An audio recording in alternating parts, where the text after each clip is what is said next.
When I was writing the Clicks, there was one summer where I fished every afternoon in the stream behind. I lived at that point in another house, and there was a stream right behind the house. And every afternoon about 4 o'clock, I would go out and fish until 6, and just in complete peace and tranquility. And I think I made Click more of the guy who got that kind of time. Absolutely. There's something of sort of the male dream about this whole thing. Yes, that's right. But anyway, so we've got Bruce, who's got to stay in LA, and Chris, who really needs a sidekick. So you invented yet a third guy in this, so it's sort of a trio. Lyle, who in many ways is the most fun guy in the whole series. I really like Lyle. And Lyle's name is Lyle Chandler, and my dear friend of many years is Chandler Lyle. And Chandler Lyle in real life was, you know, is really, really tall. He's about 6'4". He's a master basketball player. And so Lyle Chandler in the book is an ex-Utah Jazz player, 6'6", 6'5". You know, bad knees, bad elbows, but was pretty good while he played. Had a lot of family money, made a little money in the NBA, now has a lot of money, and can afford to kind of have Click around as a mascot. And the two are dear friends. And I mean, I agree with you. I think Lyle's one of the more fun guys in this series, and he takes part in a lot of these. He's kind of a Watson in a way. He kind of comes in, he's incapable of womanizing, which Click is quite good at. Lyle's incapable of a lot of things, but he's also a clever guy, and he's very socially skilled, and Click is not.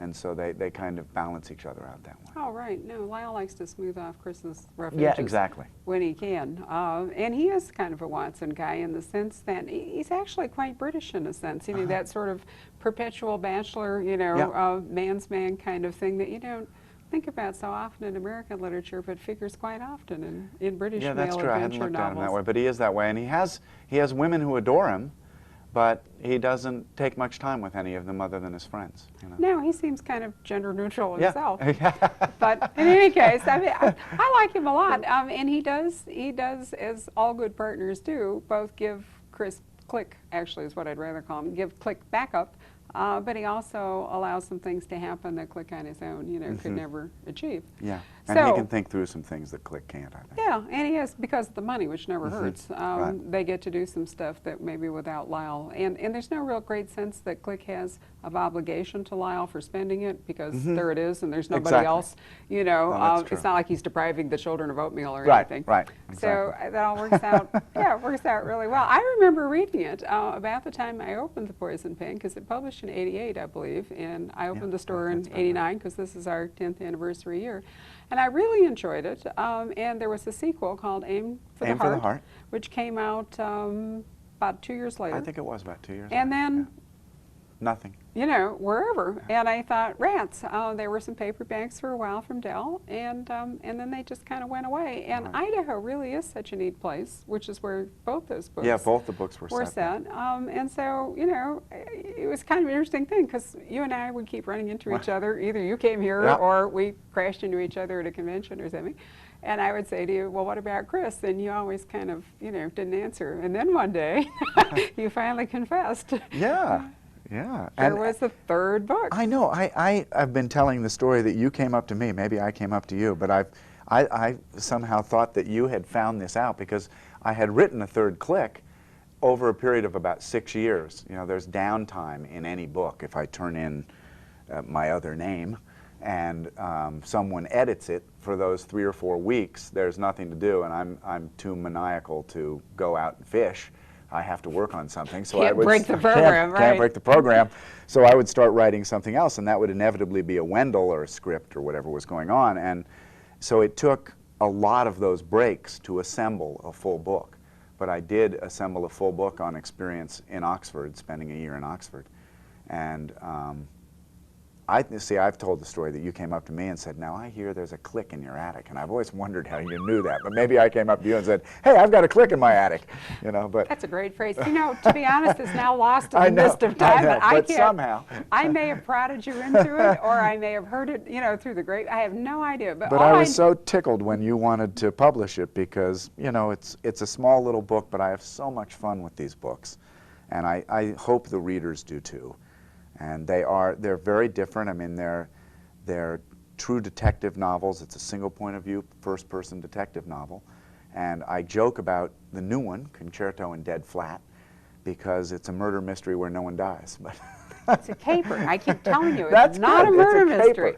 caper. It is a caper. Absolutely. That's and you a know, good there are description of not enough books at the moment that are just for fun. Uh-huh. And while I wouldn't want to imply that there's no weight to this book, because there is, and there's some wonderful stuff to learn about forging manuscripts, which you obviously just reveled in. I at the did Bodleian. revel in that, yes. And port.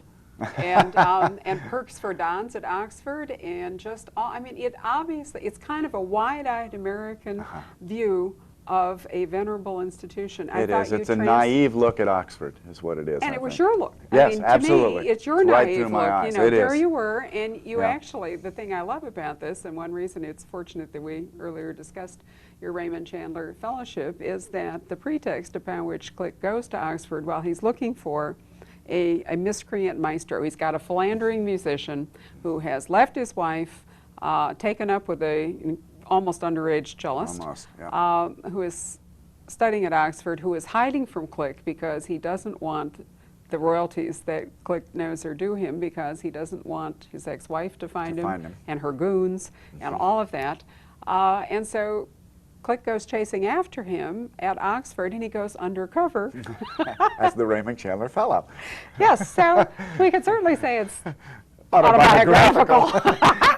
Indeed we can. But it's just so much fun, and I can see you sitting over there in your little office, which I've now visited, because I took the manuscript to Wadham last fall. You hadn't been there for so long, and I thought, you know, I bet there's some things that you just don't remember right. And you helped that manuscript a lot. Well, you know, it took walking over the grounds. My very favorite moment is that you had a wonderful scene where Chris, who is a big guy. Huge guy, yeah, 6'4". I know what you're Is going to out. say. Yes, I just love this. And there is a statue in the garden behind Wadham of the warden, one of the wardens, and they have made the statue in the shape of this chair.